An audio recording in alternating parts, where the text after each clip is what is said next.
आज कोरोना हमारे की। सर राजेश राजेश नारंग जी ने हमें बेस्ट विशेस लिखी हैं। Thank you very much sir. I hope आज हम बहुत मजा करने वाले हैं, नवल जी से बहुत कुछ सीखने वाले हैं। जी, थैंक यू राजेश जी। हमने 5 मिनट का बफर लिया हुआ है, जैसे हम अपनी हर वीडियो में लेते हैं।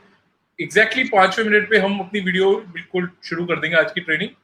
तब तक जो भी हमारे साथ जुड़ रहे हैं अपना नाम जरूर चैट बॉक्स में लिख दें, ताकि हमें पता लग जाए कि कौन कौन हमारे साथ जुड़ चुका है, तो हम उनको स्ट्रीम पे वेलकम कर देंगे। अच्छा, ये हमारे जो लोग देखेंगे जी, क्वेश्चन मुझे नहीं दिखाई देंगे? आपको दिखेंगे सर, सामने कमेंट्स का एक सेक्शन है। वैसे मैं आपके जी, लिए पढ़ दूंगा, उसमें कोई इश्यू नहीं है। ठीक है। हमारे साथ हिमांशी आहूजा जी जुड़ चुकी हैं, प्रवीण नारायण सर भी हमारे साथ जुड़ चुके हैं, वो भी देख रहे हैं। Welcome sir. जी, वेलकम सर, वेलकम। धन्यवाद सर, आपने ये बहुत अच्छा टॉपिक लेकर और आज अपॉर्चुनिटी दी कि ये सब लोगों के बीच में हम इस चीज को लेकर जाएं कि न्यूरोथेरेपी क्या है और न्यूरोथेरेपी से कैसे बूस्ट कर सकते हैं अपनी इम्यूनिटी को। ये सर हम लोगों को प्लेजर है। मैं हमेशा से भारतीय चिकित्सा पद्धतियों का बड़ा फैन रहा हूँ। और जी, अब तो जो हम देख रहे हैं कि WHO ने आज शायद रामदेव जी की दवा को भी मान्यता दी है, तो मतलब मुझे लगता है बहुत बड़ी बात है हमारी भारतीय चिकित्सा पद्धतियों के लिए, कि जी, वो चीजें जिन्हें लोग भूलते जा रहे हैं हम उसको रिवाइव कर रहे हैं। ये बहुत अच्छी बात है। जी, बिल्कुल। और पुनः आप जी, खुद एक मैं कह रहा हूँ योद्धा है इस युद्ध में, जहाँ पे हमारी जो भूली हुई सभ्यता है उसको हम लोग को धीरे धीरे याद दिला रहे हैं। जी। फिलहाल हमारे पास 8 बंदे जुड़ चुके हैं। अगर वो सब अपना नाम लिख दे तो मैं उन्हें वेलकम कर दूंगा स्क्रीन पे। तेजी से हमारे पास आ रहे हैं व्यूअर्स।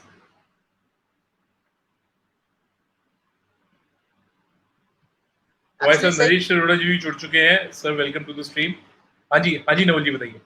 मैं कह रहा था कि ये सही समय है कि हम अपनी जो पुरानी चिकित्सा पद्धति है उनको सबके सामने रखें, उसका बेनिफिट लोगों को बताएं, तो लोग दोबारा से अपनी भारतीय चिकित्सा पद्धतियों की तरफ जाएंगे और बिल्कुल। उसका इनफैक्ट सर मैं खुद पिछले दिनों बात कर रहा था किसी से, तो कह रहे थे कि मतलब मेरे एक फ्रेंड है सर, यूके रहते हैं।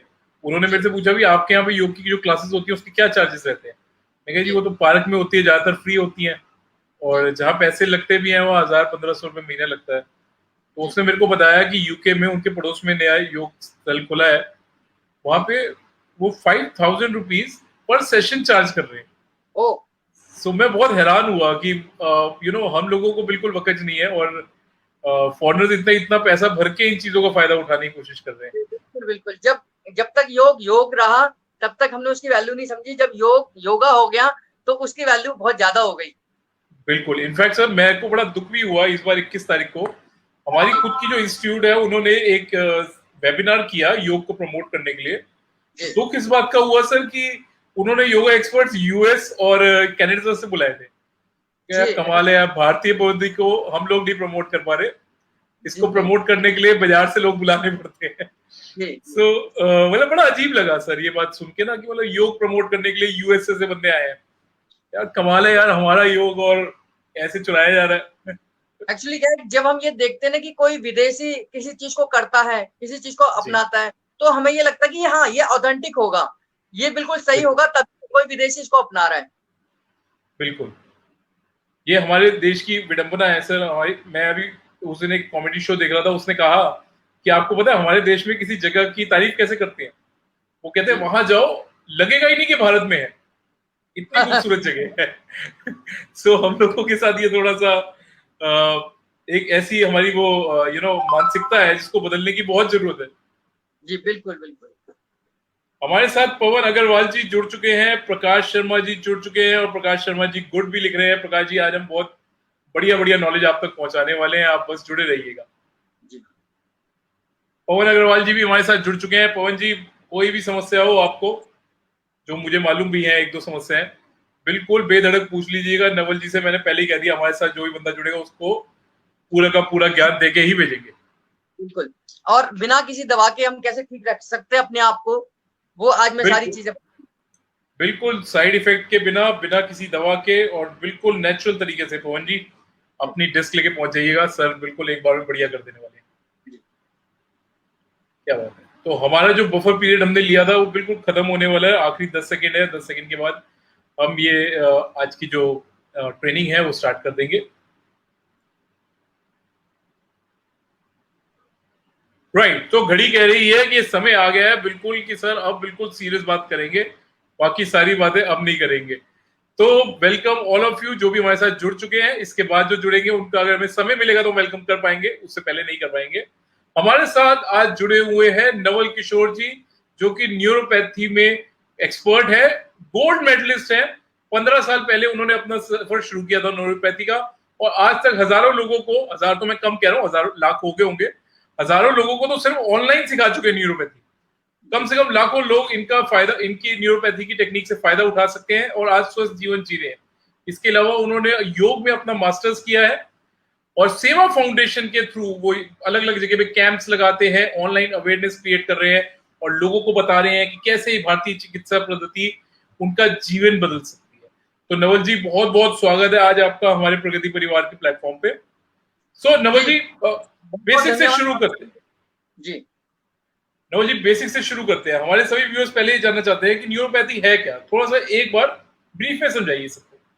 जी, देखिए सबसे पहले मैं आपको बताऊं कि न्यूरोथेरेपी एक भारतीय चिकित्सा पद्धति है, यानी कि एक इंडियन थेरेपी है, और ये पहले भी भारतीय चिकित्साओं में पहले भी शामिल थी।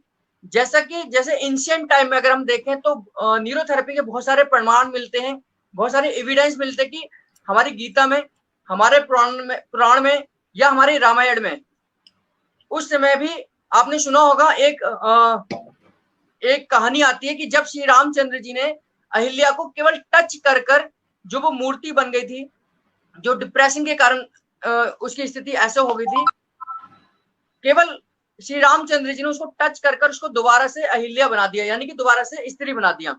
तो ये जो चिकित्साएं थी साइंटिफिक थी और उसका बहुत बड़ा कारण था। और दूसरा, ऐसी चिकित्साओं को, न्यूरोथेरेपी को खास तौर से पहले भारतीय चिकित्सा पद्धति के तौर पर नाड़ी मर्दन चिकित्सा के तौर पर जानते थे, यानी कि पहले अगर इस थेरेपी का नाम था नाड़ी मर्दन चिकित्सा।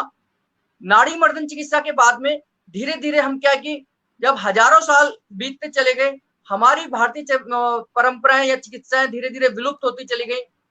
हजारों साल की गुलामी, अंग्रेजों की 200 साल की गुलामी, इन सब के बाद में हमारी खुद की जो चिकित्साएं थी वो विलुप्त होती चली गई, धीरे धीरे गायब होती चली गई। अंग्रेजों की चिकित्सा पद्धति जो इंग्लैंड में प्रचलित थी, इंजेक्शन लगाना, दवाई खाना, क्योंकि अंग्रेजों का शासन यहाँ था तो उन्होंने अपनी चिकित्सा पद्धति को यहाँ पर धीरे धीरे डेवलप करना शुरू कर दिया। और जो हमारी खुद की चिकित्सा पद्धति थी, जो प्राइमरी थी, वो सेकेंडरी तौर पर चली गई। और आज आप लोग सब जानते हैं कि जितनी भी हमारी भारतीय चिकित्सा पद्धति है, हम उसको अल्टरनेटिव मेडिसिन कहते हैं या अल्टरनेटिव थेरेपीज कहते हैं।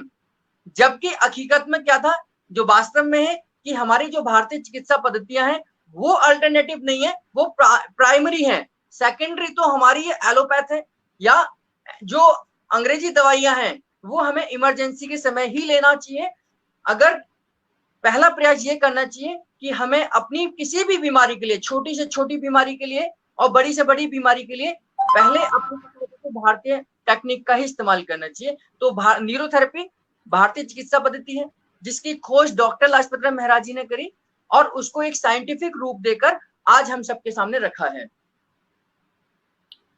जी बिल्कुल ठीक है सर आपने, कि हम लोग क्या है विदेशियों को ही ज्यादा फॉलो कर रहे हैं, जो चीजें वो खुद भी कम करते हैं। मतलब मेरे कई मित्र जो बाहर रहते हैं वो बताते हैं कि वो कहते हैं छोटी मोटी बीमारी में आने की जरूरत नहीं है डॉक्टर के पास, वो अपने आप धीरे धीरे ठीक हो जाएगी। कैसे ठीक हो जाएगी भाई, वही बात है जैसे आप भी बताते हैं कि हमारी बॉडी अपने आप कुछ एलिमेंट्स बनाती है। वो कहते हैं जब सीरियस बात हो तभी हमारे पास आओ। यानी कि विदेशों में भी जो एलोपैथी है उसको सेकेंडरी यूज किया जाता है, जब बिल्कुल इमरजेंसी हो, अभी हमारा बॉडी ठीक से काम ना कर रहा हो, सिर्फ उस समय के लिए। वरना मेजर जो हमारी ये जो इम्यूनिटी है, आफ्टरऑल वो ज्यादा काम अपने आप खुद ही करती है, हमारी बॉडी अपने लिए खुद बनाती है। आपने बिल्कुल ठीक कहा सर। और मतलब मेरे अक्सर लोग मेरे को बताते रहते हैं, लेकिन वही बात है सर, हम भी थोड़े यहीं पे पले बड़े हुए हैं, तो हमें भी हमारे घर वाले यही कहते हैं कि खांसी जुकाम हुआ है चलो डॉक्टर को। आपने बिल्कुल ठीक कहा, और आई एम श्योर आज कईयों का भ्रम टूटने वाला है इन चीजों को लेके। इसमें सर ये जो जी बताइए आपको कि हम वैसे अंग्रेजी में कहा जाता है कि अगर आपको जुकाम हो गया तो आप मेडिसिन से 5 डेज में ठीक होंगे, और अगर आप मेडिसिन नहीं लेते तो 5 दिन में ठीक हो जाएंगे। बिल्कुल सही बात है सर, बिल्कुल सही बात है।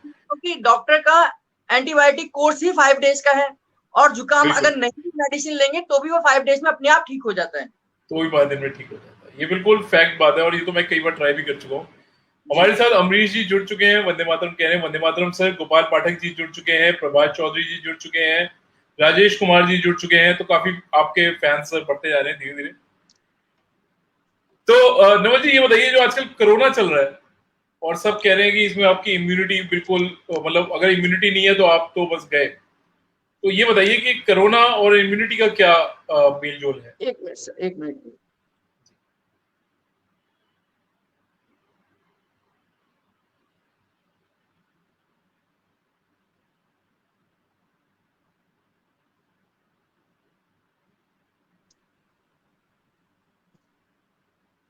जी सर। जी सर, मैं आपसे ये जानना चाह रहा था कि ये जो आपकी कोरोना चल रहा है आवाज इस नहीं आ रही समय, सर। सर मैं कह रहा हूँ जो कोरोना चल रहा है और इसमें सब कह रहे हैं कि इम्यूनिटी बढ़ाओ, इम्यूनिटी बढ़ाओ, इम्यूनिटी बढ़ाओ। थोड़ा सा सर हमें इसके बारे में बताइए कि कोरोना में इम्यूनिटी का क्या रोल है?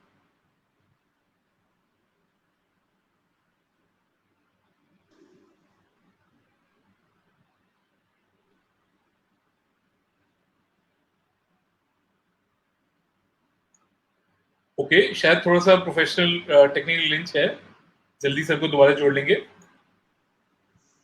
जी सर, अब आ रही है? ओके, वो शायद लीव करके दोबारा ऐड हो रहे हैं। सो आपने देखा, बहुत इंपॉर्टेंट बातें आज नवल जी हमें बता रहे हैं और बहुत काम की बातें आपको बताने वाले हैं। आई श्योर आपको आज बहुत मजा आने वाला है। तो लीजिए, नवल जी आए ही हैं।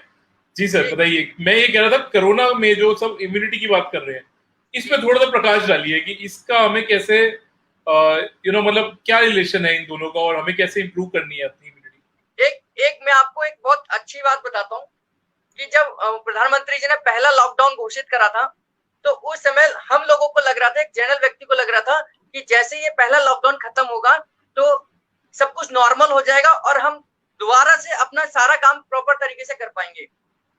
लेकिन पहला लॉकडाउन खत्म हुआ, फिर प्रधानमंत्री जी ने दूसरा लॉकडाउन शुरू करा, फिर तीसरा लॉकडाउन शुरू हुआ और देखते देखते चौथा लॉकडाउन लग गया। जब चौथा लॉकडाउन खोलने की बात आ रही थी तो उस समय पर समस्या खत्म नहीं हुई थी, समस्या और बढ़ गई थी। यानी कि कोरोना उस समय इतना ज्यादा बढ़ गया था कि जहां हमने लॉकडाउन लगाया था उससे कई ज्यादा गुना बढ़ गया था। तो उस कंडीशन में अगर नेट पर अगर आप देखेंगे तो प्रधानमंत्री जी ने ये कहा था कि ये बहुत लंबी चलने वाली लड़ाई है। यानी कि उन्होंने संकेत दे दिया था ये बहुत जल्दी खत्म होने वाला नहीं है। और उस समय पर एक सेंटेंस उन्होंने कहा था कि हमें कोरोना के साथ जीना पड़ेगा, उसके साथ रहना पड़ेगा, और अगर इससे बचना है तो हमें अपनी इम्यूनिटी पावर को स्ट्रॉन्ग करना पड़ेगा। यानी कि ये जो कॉन्सेप्ट निकल कर आया, लॉकडाउन 3 तक हमें कोई चिंता नहीं थी कि हमें लग रहा था कि ये जैसे ही लॉकडाउन खुलेगा सब कुछ नॉर्मल हो जाएगा और सब कुछ ठीक ठाक हो जाएगा पहले की तरह।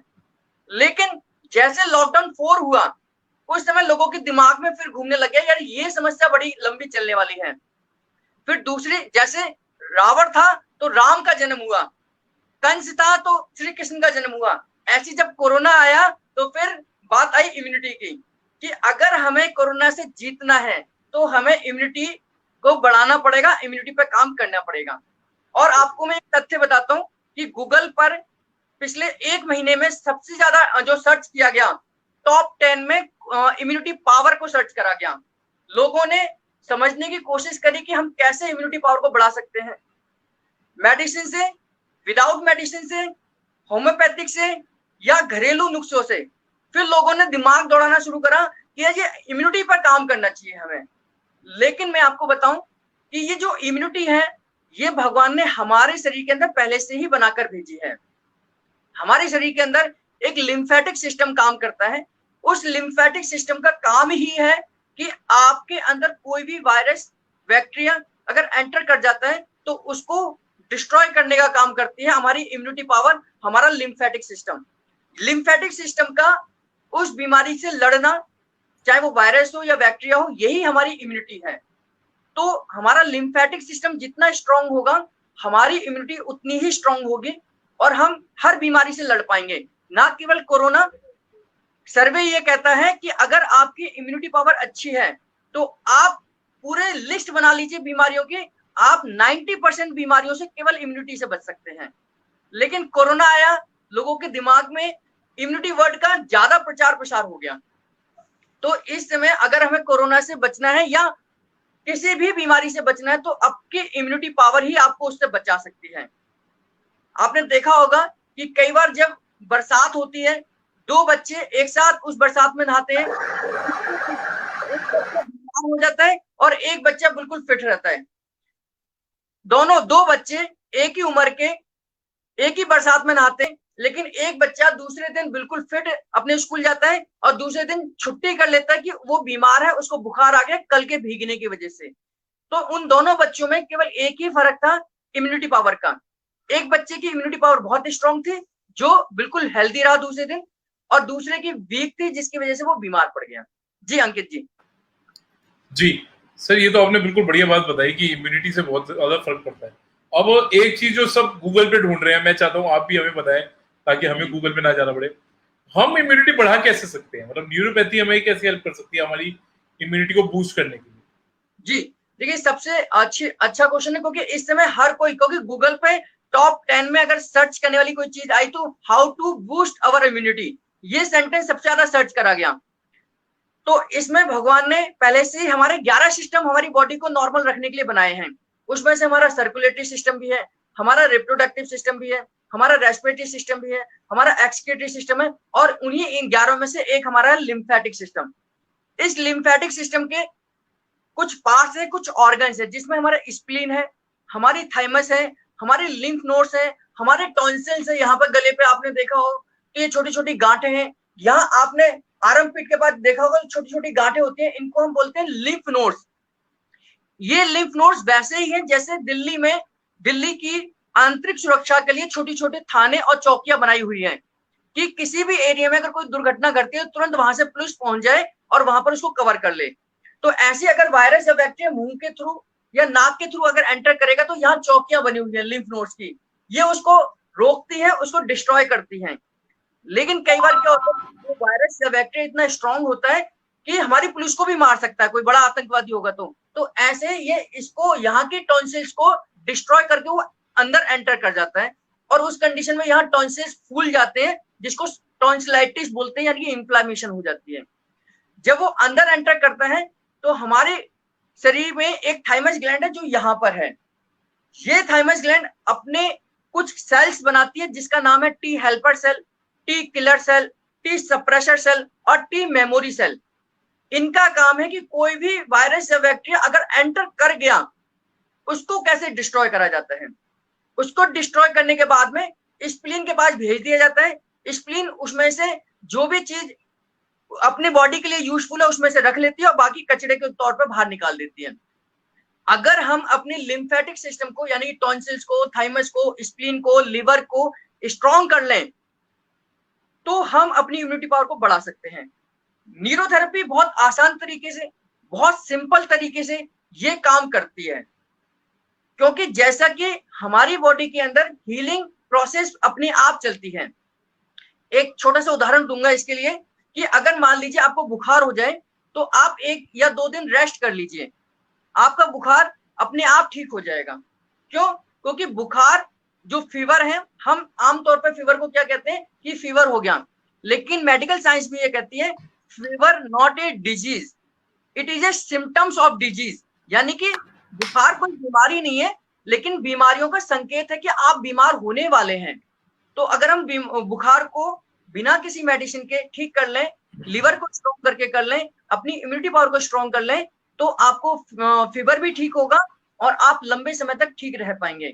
तो मैं आपको कुछ पॉइंट्स बताऊंगा, सिखाऊंगा कि हम अपनी इम्यूनिटी पावर को कैसे स्ट्रॉन्ग कर सकते हैं, कैसे हम लिम्फ को, कैसे हम स्प्लीन को, कैसे लिवर को, कैसे यहाँ के आर्म पिट्स के एरिया को हल्के हल्के छोटे छोटे पॉइंट्स देकर, छोटे छोटे पॉइंट्स से हम अपने इन सिस्टम को स्टिमुलेट कर सकते हैं और अपनी इम्यूनिटी पर काम कर सकते हैं। जी बहुत बढ़िया सर, मतलब ये तो ऐसी चीज है जो मतलब जो भी हमारे व्यूअर्स देख रहे हैं, मैं बता दूं लाखों रुपए का फायदा होने वाला है आपको, क्योंकि कोरोना में भैया लाखों रुपया लोगों को लग रहा है, और लाखों रुपए में भी डॉक्टर आपके पास नहीं आता, कहता भैया तुम देख लो, तुम जानो जैसे करना है। तो वही काम अगर आप घर बैठे कर लें, इनफैक्ट मैं तो कह रहा हूँ पहले इतना कर ले कि उसकी नौबत ही ना आए, तो फिर तो उससे मजा तो क्या हो सकता है। तो और मैं सर एक आपको मैं रिसर्च बताता हूँ, हमारे देश भर में 3,500 सेंटर चल रहे हैं। अभी हमने कोरोना के दौरान में एक रिसर्च करी दौरान कि हमारे पास में जो ट्रीटमेंट ले रहे थे लगातार पेशेंट जी, कि मेरे पास चाहे 2 पेशेंट ले रहे थे, 3 पेशेंट ले रहे थे, लगातार ट्रीटमेंट जिन्होंने लिया है उनमें से ये रिकॉर्ड है कि एक भी पेशेंट को कोरोना नहीं हुआ। क्या बात है सर, ये बहुत बढ़िया बात। ट्रीटमेंट से एक नेचुरल प्रोसेस बॉडी के अंदर चलती रही, लिम्फेटिक सिस्टम स्टिमुलेट होता रहा, लिवर स्टिमुलेट होता रहा, स्प्लीन स्टिमुलेट होती रही, तो उसका जो काम था वो प्रॉपर तरीके से कर रहा है। और बिल्कुल कोरोना से लड़ने के लिए नहीं, आप हर बीमारी के लिए आपकी इम्यूनिटी पावर के लिए जरूरी है। जी सर, बिल्कुल, बहुत बढ़िया। तो हमारे साथ जो भी जुड़े हुए हैं बिल्कुल कॉपी पेन लेके बैठ जाएं, क्योंकि भैया ये चीज आपने मिस कर दी ना तो लाखों रुपए का नुकसान हो सकता है आपका। तो हमारे साथ हिमांशी भी जुड़ी हुई है। हिमांशी, मैं रिक्वेस्ट कर रहा हूँ कि नवल जी जितने भी पॉइंट्स बता रहे हो हमारी चैट में जरूर टाइप कर देना, ताकि बाद में भी कोई आए तो बेचारे के मिस ना हो जाए। सो नवल जी, ओवर टू यू, बताइए। जी देखिए, पहली चीज है आपको मैं 5 सूत्र बताता हूँ अगर कोरोना से या अपनी इम्यूनिटी पावर के लिए आपको स्ट्रॉन्ग करनी है। पहली चीज है कि आपके ब्लड सर्कुलेशन प्रॉपर तरीके से होना चाहिए बॉडी के अंदर। तो उस टेम्परेचर, उसके लिए टेम्परेचर सही होना बहुत जरूरी है। यानी कि आपकी बॉडी का अगर 37 डिग्री सेल्सियस यानी कि 37 डिग्री सेल्सियस बॉडी का टेम्परेचर है तो आपकी बॉडी में सर्कुलेशन प्रॉपर तरीके से घूमेगा। नहीं तो क्या होगा, अगर 37 डिग्री सेल्सियस से डाउन जाएगा तो आपकी बॉडी का सर्कुलेशन डाउन चला जाएगा, आपका बीपी लो हो सकता है और आपके ऑर्गन्स को ब्लड सप्लाई प्रॉपर नहीं मिलेगी। तो ऐसी कंडीशन में हमें क्या करना चाहिए कि हमें पूरे दिन में 10 से 11 ग्लास गर्म पानी पीना चाहिए कि बॉडी हीट रहे, उसमें हीट उत्पन्न होती रहे और हमारा सर्कुलेशन प्रॉपर तरीके से हर सेल को, हर ऑर्गन तक पहुंच सके। तो इसके लिए पहला टिप्स है कि आपको 10 से 11 ग्लास पानी पूरे दिन में पीना चाहिए। दूसरा, इम्यूनिटी पावर को स्ट्रॉन्ग करने के लिए सबसे अच्छा जो विटामिन माना जाता है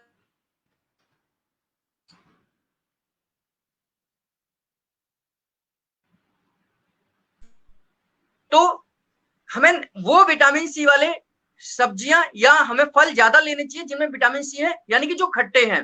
इसमें से एक बहुत सिंपल एग्जांपल देता हूं कि आंवले के अंदर विटामिन सी सबसे ज्यादा है।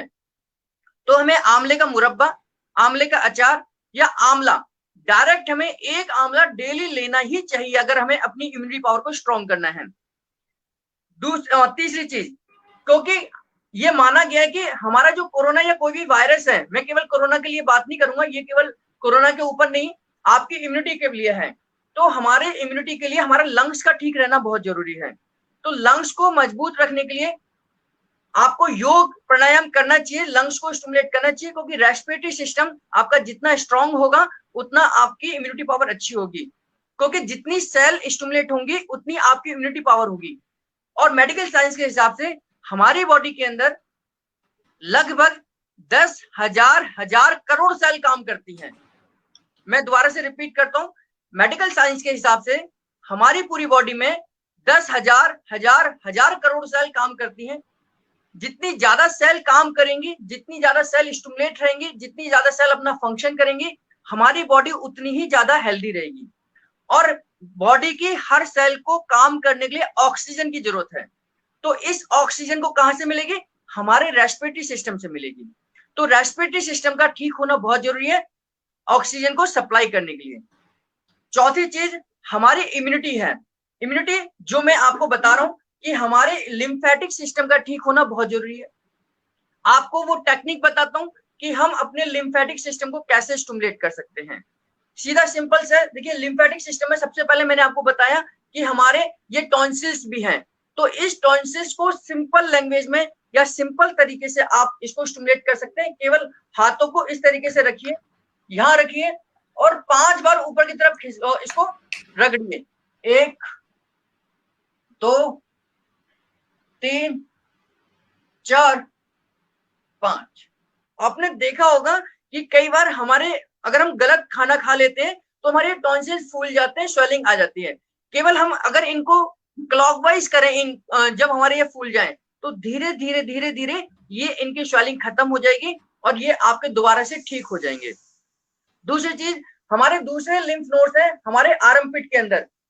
आपने देखा होगा कि कभी यहाँ पर बाल तोड़ हो जाए, कोई चोट लग जाए या कोई कीड़ा काट ले, तो हमारे लिम्फ नोड्स ये फूल जाते हैं और यहाँ गांठ बन जाती है मोटी। यानी कि ये लिम्फ नोड्स हमारी रक्षा कर रहे हैं कि हमारे को कोई भी वायरस या बैक्टीरिया हमारे बॉडी में एंटर ना करे, और कर गया है तो उसे डिस्ट्रॉय कर दें। तो इसके लिए यहाँ हाथ रखिए, 5 बार क्लॉकवाइज करिए, ये हमारे लिम्फ नोड स्टिमुलेट हो जाएंगे। 5 बार क्लॉकवाइज और 5 बार एंटी क्लॉकवाइज, ऐसे इसी प्रकार यहां कर लीजिए, 5 बार क्लॉकवाइज, 5 बार एंटी क्लॉकवाइज। ठीक है, तो ये हो गया हमारा। तीसरा मैंने आपको बताया कि हमारी इम्यूनिटी के लिए थाइमस ग्लैंड का बहुत जरूरी है ठीक होना। हमारी थाइमस यहाँ पर है, जिसको हम आम भाषा में सूर्य चक्र भी बोलते हैं, योग की भाषा में सूर्य चक्र बोलते हैं। तो ये जो ग्लैंड है ये हमारी इम्यूनिटी के लिए बहुत अच्छी है, क्योंकि जब हमारे अंदर कोई भी वायरस एंटर करता है तो ये ग्लैंड, हमारी thymus gland, T helper cell निकालती है। टी हेल्पर सेल जाती है और उस वायरस को डिस्ट्रॉय कर देती है। ठीक है, अगर मान लीजिए वायरस इतना स्ट्रॉन्ग था कि वो टी हेल्पर सेल से नहीं मरा, तो भी थाइमस के पास दूसरी सेल है जिसका नाम है T killer cell. T killer cell निकलेगी और वो फिर डिस्ट्रॉय करेगी। लेकिन इस सब कंडीशन को हमारी टी मेमोरी सेल देखती है, ये भी थाइमस की सेल है। टी मेमोरी सेल ये देखती है कि अगर ये जिंदगी में दोबारा कोई वायरस एंटर कर जाता है, सेम इसी जैसा कि कहा जाता है आमतौर पर कि एक बीमारी जैसे कोरोना एक बार हो जाए तो दूसरी बार होने के कम चांसेस हैं, और खास तौर से उन लोगों के जिनकी इम्यूनिटी बहुत अच्छी है। जैसे डेंगू एक बार हो जाए तो दूसरी बार होने के कम चांसेस हैं। मैं ये नहीं कह रहा कि नहीं होगा, हो सकता है अगर आपकी इम्यूनिटी पावर कमजोर हुई तो दोबारा होने के बहुत कम चांसेस हैं। एक बार कोई बीमारी, बड़ी बीमारी हो जाए तो दूसरी बार होने के कम चांसेस इसलिए होते हैं क्योंकि हमारे शरीर के अंदर जो थाइमस ग्लैंड है ये टी मेमोरी सेल बनाता है। टी मेमोरी सेल क्या करता है कि ये पहचान लेता है कि ये वायरस पहले भी आया था और उससे कैसे लड़ा जाता है, कैसे डिस्ट्रॉय करा जाता है, ये सब हमारे टी मेमोरी सेल में स्टोर रहता है। तो इस सब के लिए हमारे थाइमस ग्लैंड का ठीक होना बहुत जरूरी है। न्यूरोथेरेपी में बहुत आसान तरीके से इस थाइमस को स्टिमुलेट कर सकते हैं। जैसे ये मान लीजिए ये थाइमस पॉइंट है, तो इसको इस हथेली से ऐसे 12 बार रगड़ना है। 1 2 3 4 5 6 7 8 9 10 11 12, और 1 2 3 4 5 6 7 8 9 10 11 12, बस 12 बार हमने ऐसे किया और 12 बार ऐसे किया, हमारा थाइमस ग्लैंड स्टिमुलेट हो गया। ये रिसर्च है कि हमारे जितने भी पेशेंट अभी ट्रीटमेंट ले रहे थे या जितने भी थेरेपिस्ट ट्रीटमेंट दे रहे थे और खुद अगर ये पॉइंट ले रहे हैं, उनमें से किसी भी सिंगल एक पेशेंट को या एक थेरेपिस्ट को ये ट्रीटमेंट कोरोना की दिक्कत नहीं हुई। क्यों? क्योंकि हमने अपने लिम्फेटिक सिस्टम को स्टिमुलेट करके रखा। दूसरी चीज, हमारी अगर आप ये पोजीशन देख रहे होंगे, ये मैं खड़े होकर दिखाता हूं, ये जो पोजीशन है, ये जो पोजीशन है हमारी रिब्स के साथ में, ये हमारी स्प्लीन का एरिया है। ये वाला एरिया, ये रिब्स के साथ में जो है ये स्प्लीन का एरिया है। अगर हम 12 बार इसको रगड़ दें, 1 2 3 4 5 6 7 8 9 10 11 12, तो ये हमारे स्प्लीन का एरिया स्टिमुलेट हो गया। और ये हमारा, अगर दूसरी तरफ देखें तो ये हमारे लिवर वाला एरिया है। लिवर, इसको भी 12 बार ऐसे रगड़ दीजिए, 1 2 3 4 5 6 7 8 9 10 11 12, बस ये सिंपल तरीके हैं। लिवर हमारा इतना स्ट्रॉन्ग है कि ये कफर सेल्स बनाता है, और कफर सेल्स हमारी बॉडी के सबसे स्ट्रॉन्ग सेल हैं कि कैसा भी वायरस आ जाए, कैसा भी बैक्टीरिया आ जाए, कफर सेल्स हमारे उनको डिस्ट्रॉय करने की ताकत रखते हैं। तो इस प्रकार सिंपल तरीके से ये हमारे, ये आप लिम्फ नोड्स को स्टिमुलेट कर दीजिए, हमारे आर्म पिट के लिम्फ नोड्स को स्टिमुलेट कर लीजिए, हमारे थाइमस ग्लैंड को स्टिमुलेट कर लीजिए, हमारी स्प्लीन को स्टिमुलेट कर दीजिए, और लिवर को स्ट्रॉन्ग कर दीजिए। तो आप नित्य प्रतिदिन ये अगर ये सुबह और शाम कर लेंगे तो निश्चित तौर पर मैं कह रहा हूँ कि 99% आप कोरोना से और बहुत सारी वायरस या बैक्टीरिया से बच सकते हैं। बहुत बढ़िया नवल जी। ये कितनी देर का लगभग प्रोसेस होता है अगर कोई एक बार में करना है? आपको लगेंगे केवल 5 मिनट। जैसे अब मैं आपको एक उदाहरण देता हूँ, जैसे मैं नहाता हूँ, या मैं कई बार मैंने अपने YouTube चैनल पे भी डाला है कि नहाते समय हमें कौन से पॉइंट को ज्यादा प्रेस करना चाहिए। आप नहा रहे हैं, बाथरूम में गए, यहाँ प्रेस कर लिया, ऐसे रगड़ लिया, या आपने यहाँ रगड़ लिया, यहाँ रगड़ लिया, ये रगड़ दिया, ये रगड़ लिया। अपनी स्प्लीन को रगड़ लिया या यहाँ रगड़ लिया।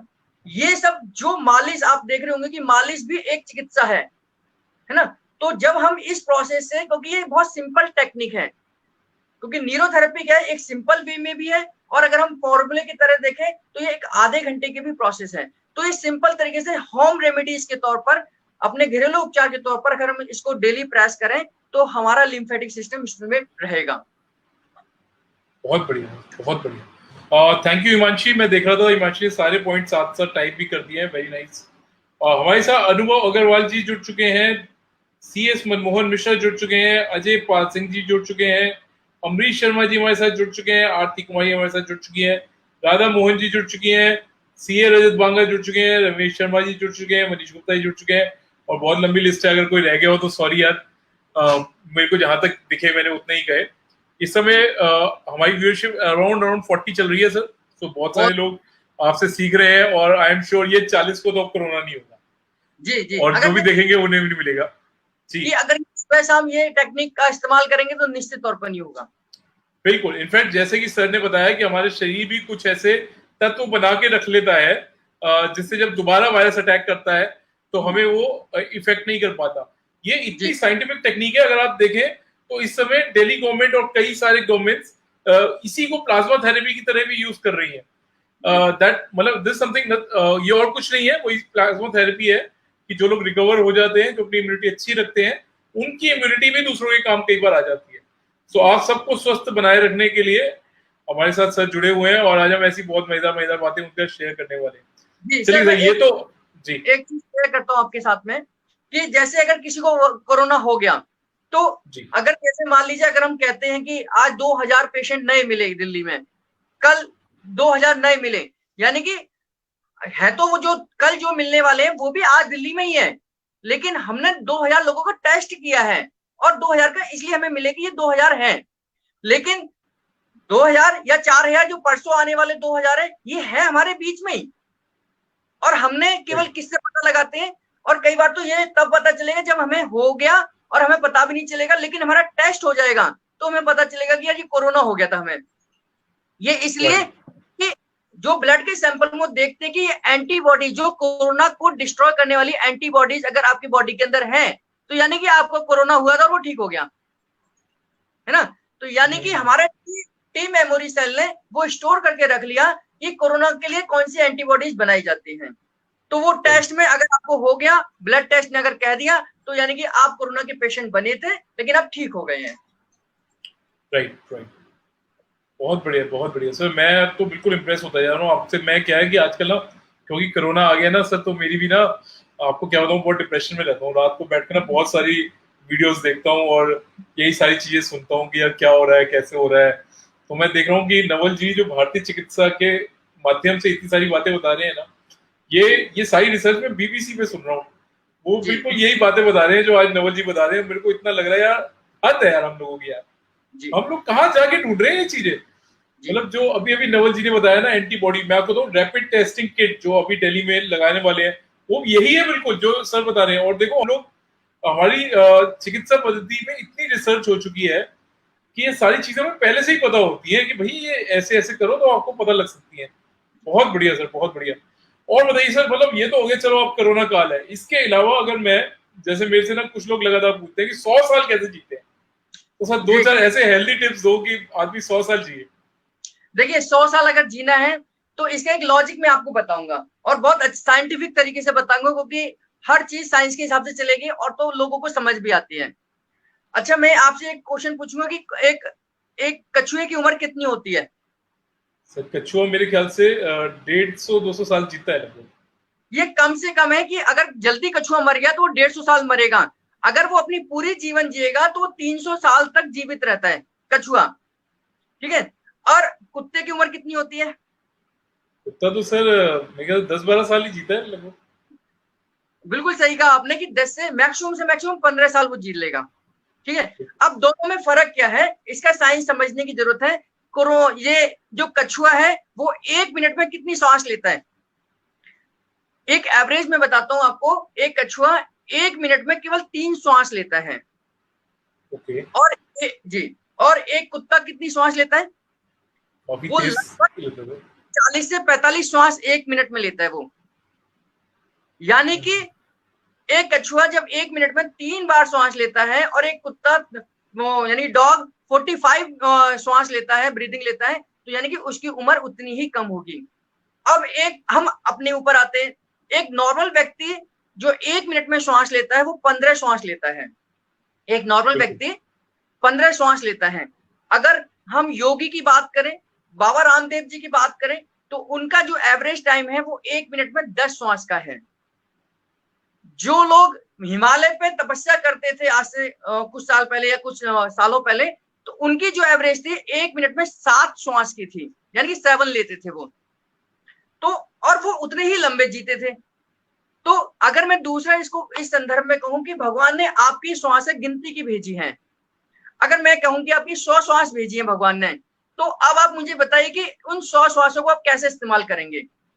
जो व्यक्ति अगर 1 मिनट में मान लीजिए 20 श्वास लेता है, तो वो जल्दी खत्म कर लेगा उन 100 श्वासों को। और जो व्यक्ति 1 मिनट में 5 श्वास लेता है, उनको वो लंबा खींच सकता है, तो वो लंबा जी सकता है। इसका साइंस ये है कि जितना हम लंबी ब्रीदिंग लेंगे, जितनी लंबी ब्रीदिंग को हम इनटेक करेंगे और बाहर निकालेंगे उतनी लंबी को, हम उतना ही लंबा जिएंगे। क्योंकि जितनी लंबी हम ऑक्सीजन लेंगे, जितनी लंबी हम ब्रीदिंग लेंगे, हमारे शरीर के अंदर उतनी ही ज्यादा मात्रा में ऑक्सीजन जाएगी। और मैंने आपको बताया कि जितनी ज्यादा ऑक्सीजन जाएगी उतनी ही सारे सेल हमारे स्टिमुलेट होते रहेंगे, उनको ब्लड सप्लाई मिलती रहेगी और हम 100 नहीं 150 साल तक भी जी सकते हैं। तो केवल आपको अपनी ब्रीदिंग चेंज करनी है, अपने लंग्स को स्टिमुलेट करना है। न्यूरोथेरेपी में लंग्स को स्टिमुलेट करने का एक बहुत आसान तरीका है, मैं आपको बताता हूँ। ऐसे आप चाहे मेट्रो में बैठे हैं, कुर्सी पे बैठे हैं, कहीं पे भी ऑफिस में बैठे हैं, तो 12 बार इधर रब करिए। 1 2 3 4 5 6 7 8 9 10 11 12 और 12 बार इधर रब करिए। 1 2 3 4 5 6 7 8 9 10 11 12। ये लंग्स को स्टिमुलेट करने का बहुत अच्छा तरीका है। ये हमने आजकल पेशेंट के साथ बहुत बड़ी रिसर्च कर रहे हैं। इस दौरान जो भी पेशेंट आता है, हम ऑक्सीमीटर से उसकी ऑक्सीजन लेवल चेक करते हैं। एक हमारा ऑक्सीजन ट्रीटमेंट है न्यूरोथेरेपी का। हम उस ऑक्सीजन ट्रीटमेंट में केवल 10 मिनट का समय लगता है। हम वो 10 मिनट का ट्रीटमेंट देते हैं, फिर ऑक्सीमीटर से उसका ऑक्सीजन लेवल चेक करते हैं। जिसका 92 या 93 ऑक्सीजन लेवल था, केवल 10 मिनट के ट्रीटमेंट से उसका 97 या 99 तक भी पहुंच जाता है। तो ये वो टेक्निक्स है, बहुत अच्छे सिंपल तरीके से, और हमारी खुद की ट्रेडिशनल थेरेपीज हैं ये। ऐसे नहीं कि हमने कहीं दूसरी जगह से अडॉप्ट करा है, लेकिन हमें ये समझना पड़ेगा। तो जितनी अच्छा लंग्स को रखेंगे, उतना आप लंबा जिएंगे और अपने आप को स्वस्थ रखेंगे, और आपकी इम्यूनिटी भी उतनी अच्छी रहेगी। बिल्कुल। इनफैक्ट मैं तो ये देख रहा हूँ कि पिछले कई समय से जब भी कोई बड़ी महामारी कह लो या बीमारी कह लो, महामारी तो चलो अभी यही आई है कोरोना, इससे पहले जो आई थी वो महामारी तक नहीं पहुंची थी, लेकिन जितनी बीमारियां होती हैं सांस से रिलेटेड ही है।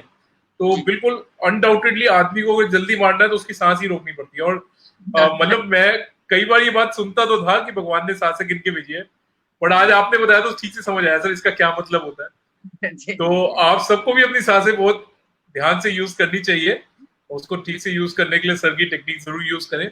सर नरेश अरोड़ा जी हमारे साथ जुड़े हुए हैं, वो पूछ रहे हैं कि अगर किसी को कोरोना हो गया हो तो इस वक्त तुमने क्या उपाय करने चाहिए जल्दी रिकवरी? मैंने बताया कि कोरोना इस समय अगर किसी को हो भी जाए, तो दुनिया में मेडिसिन तो अभी तक नहीं है।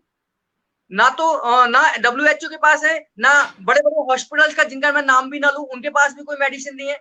उनके पास भी यही है कि वो आपकी इम्यूनिटी पर ही काम करेंगे, आपके लिवर को स्ट्रॉन्ग करेंगे, आपके सिम्टम्स पे काम करेंगे। यानी कि आज अगर कोरोना की बात करें तो कोरोना का एक सिम्टम्स नहीं है। कभी किसी को बुखार आ जाएगा तो कोरोना पॉजिटिव आ जाएगा, अगर किसी को वॉमिटिंग लगातार हो रही है तो भी कोरोना पॉजिटिव आ जाता है, किसी को लूज मोशन लगे हुए हैं तो भी कोरोना हो सकता है, किसी को पूरी बॉडी में पेन है तो भी कोरोना हो सकता है। तो क्या कि कोरोना का अब कोई, अगर मैं वैसे बोलूं, कोई धर्म ईमान नहीं रह गया उसका, और वो इस समय रंग बदल बदल कर, सिम्टम्स बदल बदल कर, ऑर्गन्स को अलग अलग तरीके से डिस्टर्ब कर कर आ रहा है। आप कोरोना का जो वर्ड है वो सिंपल आप ये समझ लीजिए, कोई भी वायरस या बैक्टीरिया अंदर आ जाए, कोई भी वायरल अटैक हो जाए, तो जैसे हम बाकी सारी बीमारियों पर काम करते हैं वैसे ही हमें कोरोना के लिए काम करना चाहिए, क्योंकि दवाई तो है ही नहीं। ना जो लाखों रुपए ले रहे हैं हॉस्पिटल उनके पास है, ना हमारे पास है जो हम घर पे टेक्निक अपना रहे हैं। तो केवल हमें अपनी इम्यूनिटी पावर पे काम करना चाहिए, अपने लिम्फेटिक सिस्टम पे काम करना चाहिए, हमें लिवर को स्ट्रॉन्ग करना चाहिए। कोरोना 100% आपका ठीक होगा। बस ये कि क्रिटिकल कंडीशन नहीं आनी चाहिए। जैसे मैंने आपको बताया कि हॉस्पिटल हम कोरोना के इलाज के लिए नहीं जा रहे, हम हॉस्पिटल इसलिए जा रहे हैं कि हम कहीं मर ना जाएं, क्योंकि सबसे ज्यादा जो डर बैठ गया हमारे मन में कि कोरोना होगा तो हम मर जाएंगे, कोरोना होगा तो हम मर जाएंगे। तो ये थोड़ा सा मैंने एक वीडियो बनाई थी कि सरकार से थोड़ी मेरी अपील ये है कि हमें डराने की बजाय हमें लोगों को समझाना है कि कोरोना आज दिल्ली में मान लीजिए 50,000 के लोगों को हो गया है, तो दूसरा पार्ट ये भी बताए दिल्ली के कि अगर 50 में से 25,000 तो ठीक हो गए हैं, 25,000 ठीक हो गए, तो कितने लोगों में इस समय प्रेजेंट में कोरोना हुआ? 25,000 में से। अब 25,000 में से मरे कितने हैं? 10,000 लोग मैक्सिमम। मुझे लगता है दिल्ली में 10,000 भी नहीं मरे, 3,000 के करीब में लोग मरे हैं। तो यानी कि 25,000 में से केवल 3,000 लोग मरे हैं, और इसका जो रेशियो है अभी मरने का वो केवल 3% है। मैक्सिमम बता रहा हूं कि 3% लोग मर रहे हैं, यानी कि 97 लोग तो जिंदा हैं और ठीक हैं। तो हमने 97 का इतना स्ट्रॉन्ग अपने अंदर नहीं बनाया, लेकिन 3% का हमने भय बना लिया अपने अंदर। तो वो 3% इतना ज्यादा हमारे दिमाग में बैठ गया है कि हमारी इम्यूनिटी पावर वैसे ही वीक होती चली जाएगी, क्योंकि हम नकारात्मक होते चले जाएंगे। और आपको एक रिसर्च बताता हूं कि जैसा हम सोचते हैं बॉडी वैसे केमिकल बनाती है, जैसा हम सोचते हैं वैसे बॉडी के केमिकल बनते हैं। अगर हम नेगेटिव सोचेंगे, अपने को डिप्रेशन में महसूस करेंगे, तो हम जल्दी बीमार होंगे। और अगर हम अपने आप को पॉजिटिव रखेंगे, पॉजिटिव थिंकिंग के साथ चलेंगे, तो हम कोरोना क्या, हम हर बीमारी से बच सकते हैं। जैसा कि रिसर्च कहती है कि इस साल कोरोना आया, अगली साल हंता आएगा, फिर उससे तीसरी साल कुछ और नया आएगा। ये क्रियाएं तो ये तो चलती ही रहेंगी। जी सर। बिल्कुल ठीक कहा सर ने। इनफैक्ट मैं ऐड करना चाहता हूँ, हालांकि मैं डॉक्टर नहीं हूँ अभी, क्योंकि जैसे कुछ लोग जानते हैं कि मैं थोड़ा सा म्यूजिक इंडस्ट्री से भी जुड़ा हुआ हूँ। तो अभी हमारी इंडस्ट्री में एक थोड़ा सा झटका लगा जब सुशांत सिंह राजपूत ने अनफॉर्चुनेटली सुसाइड कमिट कर लिया। मेरे बहुत, मैं तो नहीं लेकिन मेरे कई मित्र ऐसे थे जो उनके साथ काम कर चुके थे और उनके बारे में कई बातें बताया करते थे। और तो उस समय हम जब थोड़ी सी रिसर्च कर रहे थे, थोड़ा सा हमने इधर उधर की बातें सुनी और समझी, तो मुझे पता लगा कि आपको भी शायद जान के हैरानी हो कि भारत में हर 1 घंटे में 6 लोग खुदकुशी करते हैं। यानी जो डिप्रेशन है वो किसी भी महामारी से ज्यादा भयंकर है। अभी कोरोना तो कुछ भी नहीं है डिप्रेशन के मुकाबले, जितना हमारे यहाँ पे डिप्रेशन से डेथ्स होती है। तो जैसा कि सर ने कहा, पॉजिटिव बने रहिए, ये बहुत जरूरी है। कोरोना आया है, चला जाएगा, कोई इतनी घबराने की बात नहीं है। अगर हम आज ही सोच लेंगे कि हमें भी होगा, हमें भी होगा, हमें भी होगा, तो फिर वो हो ही जाएगा। और अगर हम बिल्कुल ये ठान के रखेंगे कि हमें होने नहीं देंगे हम, तो फिर जैसे कि सर ने कहा कि आप सिर्फ कुछ टेक्निक से फॉलो करते रहिए, सर देखेगा नहीं होगा। जी सर नवल जी, जी सर थोड़ी सी रिसर्च बताता हूँ अमेरिका की। इसमें मैंने एक वीडियो बनाई, क्योंकि मैंने इस समय ना बहुत काम किया इस पर, बहुत काम किया कि अमेरिका में एक रिसर्च करी गई और एक कैदी को बोला गया कि तुझे एक सांप से कटवाकर तेरी डेथ कराई जाएगी, यानी तुझे मार दिया जाएगा। उसको 3 दिन तक यही बता रहे थे कि तो वो सांप काटेगा और तू मर जाएगा, तो ये सांप काटेगा और मर जाएगा। उसको कपड़ा ढक दिया, काला कपड़ा उसके चारों तरफ से ढक दिया, और उसको हल्की से सुई चुवाई, और उसे लगा कि सांप ने काट लिया और वो मर गया। और जब उसका पोस्टमार्टम हुआ, रिसर्च हुई कि उसके अंदर वो सांप का जहर पाया गया, कि उसके अंदर सांप का जहर पाया गया, क्योंकि उसके दिमाग में ये चल रहा था कि मुझे सांप काटेगा, मेरे अंदर जहर फैलेगा, मेरे मुंह से झाग आएंगे और मैं मर जाऊंगा। और सेम यही कंडीशन उसकी हुई, जबकि उसको पिन मारकर उसे मारा गया था। तो ये जैसा हम सोचते हैं वैसा ब्रेन हमारे केमिकल बनाता है, तो इसलिए हमें पॉजिटिव रहना ही पड़ेगा। बिल्कुल पॉजिटिव रहना बहुत जरूरी है। इनफैक्ट अभी एक रिसेंट रिसर्च ही कह रही है कि इटली को जितना नुकसान कोरोना से हुआ है, उससे ज्यादा नुकसान हो गया लॉकडाउन की वजह से, क्योंकि जो लोग लॉकडाउन में थे वो डिप्रेशन का शिकार हो गए हैं। और उन्हें मतलब यहाँ तो कुछ भी नहीं है। मैं आपको क्या बताऊं कि मैं भी उस दिन देख रहा था न्यूज चैनल पे, इटली में तो लोगों को ना एक्चुअली सोते जागते ऐसा लग रहा है कि लोग मर रहे हैं, सड़कों पे दिख रहे हैं, उन्हें ऐसी भ्रामक चीजें दिखने लग गई है। हमारा ब्रेन बहुत स्ट्रांग है और उसको बैलेंस बनाए रखना उतना ही जरूरी है, क्योंकि जितना हम नेगेटिव सोचेंगे, तो मेरे ख्याल से मैं एक टिप ऐड कर रहा हूँ कोरोना से बचने के लिए, न्यूज चैनल देखना बंद कर दीजिए। जी जितना न्यूज चैनल देखेंगे उतना डर लगेगा। बिल्कुल बिल्कुल सही कह रहे हैं कि अगर हमें न्यूज चैनल केवल अपडेट रहने के लिए करना चाहिए। हम जो दिन भर न्यूज चैनल देखते हैं वो कभी दिखाते कि हॉस्पिटल में लाशें बिछी हुई हैं, या कभी दिखा रहे कि लाश के ऊपर लाश रखी हुई है। आपको मैं बताऊं कि अगर डेंगू का मौसम जब दिल्ली में होता है, तो अगर न्यूज चैनल वाले नहीं दिखाते कि डेंगू के पेशेंट बाथरूम में लेटे हुए हैं, कि नहीं दिखाते कि डेंगू के पेशेंट एक के ऊपर एक लेटे हुए हैं, डेंगू के पेशेंट एक एक बिस्तर पर दो दो लेटे हुए हैं, तो यह कंडीशन तो इनमें होती है, लेकिन हमें इस समय ज्यादा डर के दिखाया जा रहा है। तो न्यूज चैनल का बहुत बड़ा हाथ है इसमें, हमारे को नेगेटिव और पॉजिटिव करने के लिए। बिल्कुल सही कहा सर आपने। मेरे को याद है आज से कुछ साल पहले न्यूज चैनल पे मैं देख रहा था कि एम्स के सामने जो टॉयलेट है उसमें भी लोग जाके रुके हुए थे, क्योंकि हमारे यहाँ डेंगू इतनी बुरी तरीके से फैला हुआ था कि बिल्कुल बेड्स नहीं थे। और जो लोग आज बार बार कह रहे हैं कोरोना से बेड नहीं मिल रहे, कोरोना से बेड नहीं मिल रहे, मैं उन्हें बताना चाहता हूँ कि 4 साल पहले मेरी सिस्टर इन लॉ को डेंगू हुआ था, उनको भी बेड्स नहीं मिल रहे थे, क्योंकि डेंगू तो बहुत छोटी मोटी वो है बीमारी। बिल्कुल सर, बिल्कुल जी। जबकि कोरोना के लिए तो फिर भी कुछ अच्छे बेड्स की जरूरत पड़ती है। जो बेसिक बेड्स है हमारे देश में उसकी भी कमी रहती है। सिर्फ ये है कि इस समय हम थोड़ा आए तो वह ज्यादा मचा रहे हैं, और उस समय हम थोड़ा सा इग्नोर कर जाते हैं। हम कहते हैं चल कुछ नहीं होता, नहीं मिल रहे तो ना सही, घर पे ठीक हो जाएंगे। तो कोरोना वाले भी घर पे ठीक हो रहे हैं, काफी लोग तो घर पे ठीक हो गए, 90% से ज्यादा लोग ठीक हो चुके हैं। सो बिल्कुल सर ने बहुत जरूरी बात बताई कि इतना खतरनाक नहीं है, इतना डरने की जरूरत नहीं है, पॉजिटिव रहिए। क्या बात है, वी आर ओपन। अगर आप में से कोई और क्वेश्चन पूछना चाहता हो तो नवल जी हमारे साथ जुड़े हुए हैं, वो आपके सवालों को जवाब देने में। कोरोना से अच्छा, कोई भी बीमारी से रिलेटेड अगर पूछना चाहे तो पूछ सकते हैं। यस, किसी भी बीमारी से रिलेटेड अगर आप क्वेश्चन पूछना चाहते हैं तो यू ऑल आर वेलकम। आप चैट बॉक्स में डाल दीजिए, मैं उसको नवल जी से पूछ लूंगा। इनफैक्ट मैं अपनी सर चैट के आखिर में कहता हूं, आज पहले ही कह रहा हूं, कई बार हम जल्दबाजी में क्वेश्चन भूल जाते हैं, नहीं पढ़ पाते। आप क्वेश्चन जरूर छोड़िए, कोई भी ऐसा क्वेश्चन होगा जो हम पढ़ना भूल जाएंगे, तब भी हम बाद में नवल जी से उसका जवाब लेके आप तक जरूर पहुंचाएंगे। ये हमारी ड्यूटी है, हमने बिल्कुल बांध रखी है। कई बार लाइव डिस्कशन के टाइम हम लोग कोई क्वेश्चन नहीं भी पढ़ पाते, तो मैं आपसे अभी कह रहा हूं कि अगर कोई क्वेश्चन रह जाएगा तो हम जरूर उसको दोबारा कहेंगे। जी, एक मेरे पास आ गया है सर दोबारा से, वो कह रहे हैं जो आपने थैमोस पॉइंट का टेक्निक बताई थी गले वाली, एक बार वो दोबारा बता दीजिए सर। गले वाली या थाइमस वाली? हाँ, थाइमस लिखी है सर, नीचे वाली हो गया। थाइमस ये है, ये थाइमस का एक क्वेश्चन आपको बताता हूँ कि हमारे दोनों निप्पल्स के अगर हम सेंटर में आ जाएं तो यहाँ एक छोटा सा गड्ढा है, ये स्टर्नम बोन होती है हमारी, ये मेडिकल लैंग्वेज में स्टर्नम बोन बोलते हैं। स्टर्नम बोन पर एक छोटा सा गड्ढा है, इसको योग की भाषा में सूर्य चक्र कहा जाता है। ठीक है, इस सूर्य चक्र या स्टर्नम बोन के बीच में जो गड्ढा है या हमारा थाइमस ग्लैंड, ये पोजीशन सबकी एक ही है। इसमें इस तरीके से हथेली से 12 बार ऐसे रगड़ना है, 1 2 3 4 5 6 7 8 9 10 11 12, और 12 बार इस हाथ से यानी कि दूसरे हाथ से 1 2 3 4 5 6 7 8 9 10 11 12, यानी कि ये दोनों हाथों की जो क्रॉसिंग हुई ये हमारे इसी थाइमस पॉइंट पर होनी चाहिए। तो इससे केवल इसके रगड़ने से ही आपके थाइमस ग्लैंड स्टिमुलेट हो जाएगा, जैसा कि रेकी में होता है। आपको बिना टच किए व्यक्ति आपको ठीक कर सकता है, और यहां तो हम डायरेक्ट उसको स्टिमुलेट कर रहे हैं। Very nice. आई होप आपको दोबारा ये टेक्निक क्लियर होगी।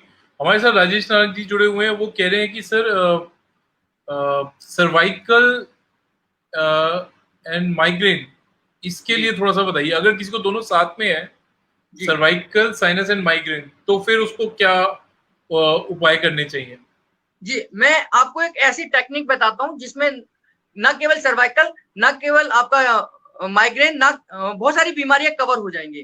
देखिए, मेडिकल साइंस के हिसाब से, क्योंकि हर चीज मेडिकल साइंस के हिसाब से अगर मैं बताऊंगा तो समझ आ जाएगा, क्योंकि न्यूरोथेरेपी जब नाड़ी मर्दन चिकित्सा थी तो लोगों को विश्वास नहीं हुआ, लेकिन जैसे ये न्यूरोथेरेपी बन गई तो लोगों को थोड़ा सा इसमें ज्यादा बिलीव होता है।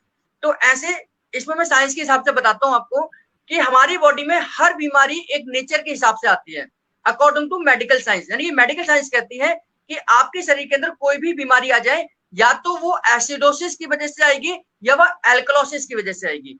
यानी कि बॉडी में या तो एसिड का लेवल बढ़ेगा तो बीमारी आएगी, या अल्कलोसिस का लेवल बढ़ेगा तो आएगी। मैं आपको छोटी सी टेक्निक बताता हूँ कि हम कैसे चेक कर सकते हैं कि एट द टाइम प्रेजेंट में आपकी बॉडी का नेचर क्या है।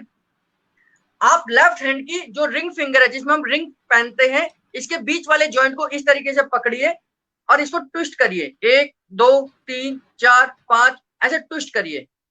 और सेम इसको राइट हैंड से पकड़िए, राइट हैंड की भी जो बीच वाली फिंगर है, रिंग फिंगर है, इसके बीच वाले जॉइंट को पकड़िए, थोड़ा सा प्रेस करिए और इसको ट्विस्ट करिए। दोनों को प्रेशर समान रखना है। ट्विस्ट करते समय ध्यान करना कि आपकी ट्विस्टिंग की भी तरीका एक ही जैसा हो। दोबारा से देख लीजिए, ऐसे पकड़ा रिंग फिंगर को और इसको थोड़ा सा प्रेशर दिया और इसको ट्विस्ट किया, ठीक है, 1 2 3 4। अब आपने क्या देखना है, ये महसूस करना है कि आपको लेफ्ट फोर फिंगर में पेन ज्यादा है या राइट फोर्थ फिंगर में पेन ज्यादा है। इसका लॉजिक ये है, क्योंकि बहुत बड़ा लॉजिक है इसका, लेकिन मैं थोड़ा सिंपल लैंग्वेज में बताता हूँ कि अगर आपको लेफ्ट फोर्थ फिंगर में पेन है, यानी कि लेफ्ट फोर्थ फिंगर में पेन है, तो इस समय बॉडी का नेचर आपकी एसिडिक नेचर है। ध्यान से सुनिए कि आपकी बॉडी का नेचर एसिडिक नेचर है। तो आपको जो भी बीमारियां हैं, आप गूगल पर सर्च करके देखिए कि cervical is a acidosis disease, migraine is a acidosis disease, यानी कि आपकी बॉडी का लेवल एसिड बढ़ा हुआ है, आपके पीएच लेवल एसिड बढ़ा हुआ है, और एसिड के बढ़ने की वजह से जो जो बीमारियां आएंगी वो सारे सिम्टम्स आप में हो सकते हैं, या उन सिम्टम्स में से कुछ आपके अंदर हो सकते हैं। दूसरा, अगर आपको राइट में पेन ज्यादा है, इस समय इस करंट पोजीशन की बात कर रहा हूं, अगर राइट में पेन ज्यादा है तो इसका मतलब यह है कि आपकी बॉडी इस समय अल्कलाइन नेचर की है। यानी कि आप गूगल पर सर्च करके देखिए कि disease of alkalosis, disease of alkalosis, तो आप देखेंगे कि आपको जो राइट में पेन जिन लोगों को हुआ है उनके भी नेचर में वही वाले सिम्टम्स आ रहे हैं जो गूगल कह रहा है, यानी कि मेडिकल साइंस जो कह रही है। तो ये एसिड और अल्कलाइन का खेल है सारा। एसिड और अल्कलाइन के इनबैलेंस होने की वजह से बीमारी आती है। न्यूरोथेरेपी इस एसिड और अल्कलाइन को बहुत आराम से बैलेंस कर सकती है, क्योंकि बॉडी में 3 सिस्टम है इस एसिड और अल्कलाइन को बैलेंस करने के। पहला है हमारा रेस्पिरेटरी सिस्टम, दूसरा है हमारा डाइजेस्टिव सिस्टम, और तीसरा हमारा किडनी का सिस्टम। यानी कि हम जो श्वास ले रहे हैं वो एसिड और अल्कलाइन को बैलेंस करने का काम करती है। आपने सुना होगा नाड़ी शोधन प्राणायाम। नाड़ी शोधन प्राणायाम क्या करती है कि हमारे एसिड और अल्कलाइन को ही बैलेंस करती है। दूसरा, पेट, जो हम खाते हैं उसका एक नेचर होता है। दुनिया में कोई भी चीज आप खा लीजिए, या तो वो एसिड होगा या अल्कलाइन होगा। जैसे जिन फलों में पानी की मात्रा ज्यादा होती है वो अल्कलाइन नेचर के माने जाते हैं, जिन फलों में पानी की मात्रा कम होती है या खट्टे के नेचर में होते हैं वो एसिडिक नेचर के माने जाते हैं। जैसे आम एसिडिक नेचर का है, तरबूज अल्कलाइन नेचर का है। तो भगवान ने भी, नेचर ने भी एसिड और अल्कलाइन 2 अलग अलग चीजें बनाई हैं, ठीक है। तो हम जो चीजें खाएंगे वही चीज अंदर बढ़ेगी। तो पेट भी इस एसिड और अल्कलाइन को बैलेंस करते हैं। तीसरा, किडनी, आपके 2 किडनियां बनाई हैं भगवान। एक किडनी बना देता बीच में, एक बीच में लगा देता, वो काम करती रहती। भगवान ने 2 किडनी बनाई है। इसका मतलब ये है कि एक किडनी आपकी एसिड को ज्यादा, आपके अल्कलाइन को फिल्टर करती है। तो इन दोनों किडनियों का प्रॉपर तरीके से वर्क करना भी जरूरी है। अगर आपकी लेफ्ट किडनी प्रॉपर तरीके से फंक्शन नहीं करेगी तो बॉडी में एसिड लेवल बढ़ेगा। अगर आपकी राइट किडनी प्रॉपर तरीके से फंक्शन नहीं करेगी तो बॉडी में अल्कलाइन लेवल बढ़ेगा। तो जब एसिड और अल्कलाइन बॉडी के अंदर इनबैलेंस होते हैं तो आपको बीमारियां आएंगी। अगर एसिड का लेवल बढ़ा हुआ है तो बीपी लो है, एसिडिटी है, माइग्रेन है, सर्वाइकल पेन है, हाइपोथायराइड है, ये सारी सिम्टम्स आपको आएंगे। अगर बॉडी में अल्कलाइन लेवल बढ़ा हुआ है तो बीपी हाई है, हाइपरटेंशन है, हाइपरथायराइड है, कोमा के पेशेंट है, या आपको पैरालिसिस जैसी कंडीशन हाई बीपी की वजह से, क्योंकि हाई बीपी क्या है, अल्कलाइन नेचर की बीमारी है। तो ये एसिड और अल्कलाइन का ही खेल है सारा। और आपको एक छोटी सी टेक्निक बताता हूं मैं आपको कि हम इसको कैसे घरेलू टिप्स के तौर पे कैसे ठीक कर सकते हैं। वैसे तो हमें तीनों सिस्टम को ठीक रखना चाहिए अगर हमें वास्तव में ठीक रखना है तो, लेकिन एक आपको योगिक एक्सरसाइज बताता हूं। जैसे आप हाथ ऐसे रखिए और हा करके मुंह से आप श्वास को छोड़िए, तो आप महसूस करेंगे ये गर्म हवा निकलती है। ये मेडिकल साइंस कहती है कि गर्म हवा है। और अगर आप श्वास को, ये ठंडी हवा है। आप सब लोग, जो लोग इस लाइव देख रहे हैं, आप खुद महसूस करके देखिए, हा करने पे गर्म हवा निकलती है, फू करने पर जैसे पाइप में फूंक मारते हैं ये ठंडी हवा निकलती है। तो यही एसिड और अल्कलाइन है। जब आपको कई बार देखा होगा कि आपको बहुत ज्यादा गुस्सा आ रहा हो, बीपी बढ़ रहा हो, तो डॉक्टर क्या कहते हैं, या हर व्यक्ति क्या कहता है, यार आराम से सांस ले, लंबी गहरी सांस ले, धीरे धीरे सांस ले और लंबी लंबी गहरी सांस छोड़, तेरा बीपी ठीक हो जाएगा। तो ये क्या करा हमने, आराम से सांस ली और आराम से छोड़ी, यानी कि अल्कलाइन बाहर निकाला। तो जैसे ही अल्कलाइन डाउन होगा, आपका बीपी भी डाउन होगा, आपका गुस्सा भी डाउन होगा और आप नॉर्मल हो जाएंगे। और जब बीपी लो हो रहा हो तो उस समय आप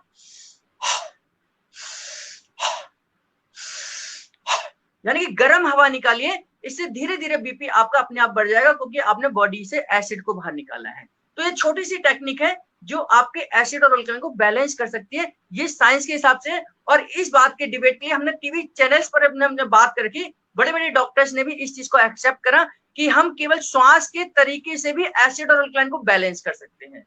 तो ये एक छोटी सी टेक्निक है, चेक करने का तरीका मैंने आपको बताया कि हम कैसे चेक कर सकते हैं और कैसे बैलेंस कर सकते हैं। बिल्कुल, आई होप राजेश जी आपको आपका जवाब मिल गया था। हमारे साथ बहुत सारे क्वेश्चन आ रहे हैं सर, बिल्कुल रेडी हो जाओ।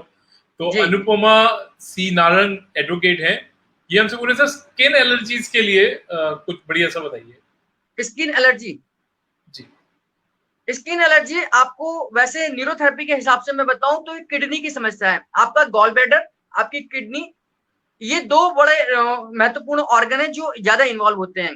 आप पानी की मात्रा बढ़ा दीजिए। दूसरा, जो पसीने आना चाहिए आपकी बॉडी से, अगर पसीना नहीं आएगा तो ये भी बॉडी से टॉक्सिन्स निकलने का एक माध्यम है, यानी कि एक तरीका है। तो आपकी बॉडी को पसीना आना चाहिए। हम क्या है कि हम आजकल क्या है कि हम घर में एसी में रहते हैं, ऑफिस में जाते हैं तो एसी में जाते हैं, कार में जिस कार से जा रहे हैं वो भी एसी है, तो पसीना निकलेगा कब? तो पसीना नहीं निकलेगा तो आपकी बॉडी से टॉक्सिन्स नहीं निकलेंगे, और वो टॉक्सिन्स आपके ब्लड के अंदर ही सर्कुलेट होते रहते हैं। और जितनी देर तक वो सर्कुलेट होंगे, वो एक समय पर आने पर आपके वो डिपॉजिट होने लग जाते हैं और वो स्किन की डिजीज के तौर पर बाहर निकलते हैं। तो हर डॉक्टर, चाहे स्किन का डॉक्टर हो चाहे कोई भी हो, आपको एक चीज जरूर बोलता है कि आप पानी की मात्रा बढ़ा दीजिए। पानी की मात्रा इसलिए बढ़ा दीजिए क्योंकि टॉक्सिन्स निकलना बहुत जरूरी है। वो किडनी से जब निकलेंगे तो आपकी स्किन की डिजीज में भी बहुत ज्यादा फर्क आएगा और आप उससे ठीक हो सकते हैं। गॉल ब्लैडर के लिए जैसे मैंने आपको स्प्लीन का एक पॉइंट बताया था कि ये जो हमारा एरिया है, ये स्प्लीन का एरिया होता है, इसको स्टिमुलेट करते हैं 12 बार ऐसे। तो ये गॉल ब्लैडर का एरिया ये है, तो इसको भी हम 12 बार रब करेंगे। 1 2 3 4 5 6 7 8 9 10 11 12। तो ये गॉल ब्लैडर का एरिया स्टिमुलेट होगा। इसमें इसकी पहचान है कि ये रिब्स है, हमारी रिब्स के साथ में गॉल ब्लैडर की पोजीशन होती है। गॉल ब्लैडर की पोजीशन है, इसमें गॉल ब्लैडर और लिवर को आप स्टिमुलेट कर लीजिए। आप देखेंगे 10 दिन के अंदर अंदर आपको स्किन में फर्क आ जाएगा। केवल 3 चीजें करनी है। पहला, पानी की मात्रा बढ़ा दीजिए आप। दूसरा, गॉल ब्लैडर को स्टिमुलेट करिए। और तीसरा, लिवर को स्टिमुलेट करिए। 10 दिन के अंदर अंदर आपको आपके स्किन डिजीज में फर्क आना शुरू हो जाएगा। बहुत बढ़िया, बहुत बढ़िया। तो अनुपमा जी जरूर करिए और रिजल्ट जरूर हमारे चैट बॉक्स में लिखिएगा 10 दिन बाद। हम आपका वेट कर रहे हैं कि आप इसका एक बढ़िया सा, अगर रिजल्ट अच्छा हो तो टेस्टिमोनियल जरूर लिखिएगा। राइट, हमारे साथ सीए रजत बांगा जुड़े हुए हैं। इन्होंने एक बड़ा कमाल का सवाल पूछा है सर, ये कोरोना से रिलेटेड है भी और नहीं भी है। ये कह रहे हैं जब से कोरोना का काल चल रहा है मैं सारा वर्क फ्रॉम होम कर रहा हूँ, तो घर पे बैठे बैठे ना जब मैं काम कर रहा होता हूँ तो ज्यादा देर बैठने में लोअर बैक में मेरे पेन रहने लग गया, जो पहले नहीं होता था। तो सर इसके लिए उन्हें क्या करना चाहिए? देखिए, ये इस समय पर जो सबसे ज्यादा बीमारियां आई, मैंने जैसे अभी क्लिनिक खोला, जब अपना सेंटर खोला तो 2 तरीके के पेशेंट सबसे ज्यादा आए। पहला था जो पेन के पेशेंट थे, किसी को सर्वाइकल पेन बहुत ज्यादा हुआ, किसी को नी पेन ज्यादा हुआ, किसी को बैक पेन ज्यादा हुआ, और जो पेन के पेशेंट थे। दूसरे थे डिप्रेशन बहुत ज्यादा आया। ये 2 बीमारियां यानी कि पेन और डिप्रेशन, ये सबसे ज्यादा लोगों में आया। क्यों? क्योंकि डिप्रेशन आने का स्वाभाविक कारण था क्योंकि मार्केट वैल्यू बहुत कम हो गई, मार्केट में काम कम हो गया, पैसे की बहुत दिक्कत हो गई, तो ये डिप्रेशन एक अलग चीज है। लेकिन जो सर्वाइकल पेन आया, क्योंकि हम घर पर क्या है, मोबाइल इस्तेमाल ज्यादा कर रहे थे, टीवी का इस्तेमाल बहुत ज्यादा देख रहे थे, या टैब का इस्तेमाल बहुत ज्यादा कर रहे थे, और लेटे हैं तो लेट के हम इस्तेमाल करे जा रहे हैं, बैठे हुए तो बैठ के करे जा रहे हैं। हमारा पोस्चर धीरे धीरे स्पाइन की अलाइनमेंट बिगड़ती चली गई। अगर हम वर्क फ्रॉम होम कर रहे हैं तो गलत नहीं है, लेकिन हमारे को ये ध्यान करना चाहिए कि हमारी पूरी स्पाइन की अलाइनमेंट बिल्कुल ठीक रहनी चाहिए। उसके लिए आपको मैक्सिमम 30 से लेकर 40 मिनट तक आप एक पोजीशन पे बैठ सकते हैं, यानी कि लगातार आप सिटिंग कर रहे हैं। उसके बाद आपको 5 से 7 मिनट का गैप लेना ही चाहिए।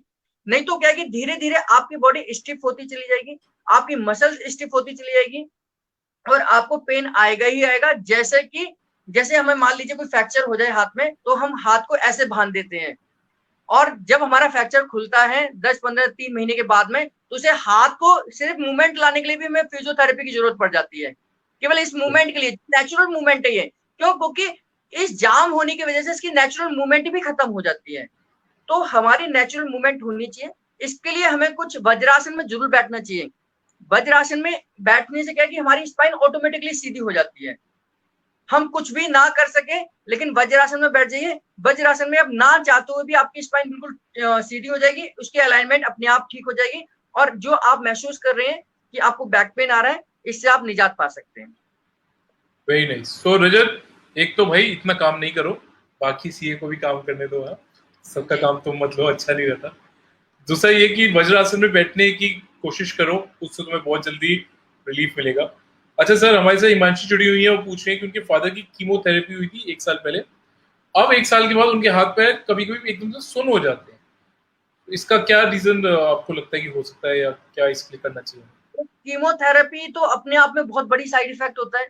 कीमोथेरेपी तो आपके ऑर्गन्स को बहुत ज्यादा डैमेज करता है, उसका साइड इफेक्ट बहुत ज्यादा होता है, और वो बहुत लंबे समय तक रहता है। अगर ये सुन्नपन है, तो इसका मतलब ये कहीं ना कहीं उनको विटामिन की डेफिशिएंसी है, यानी कि उनको न्यूरोलॉजिकल डिसऑर्डर आ रहा है।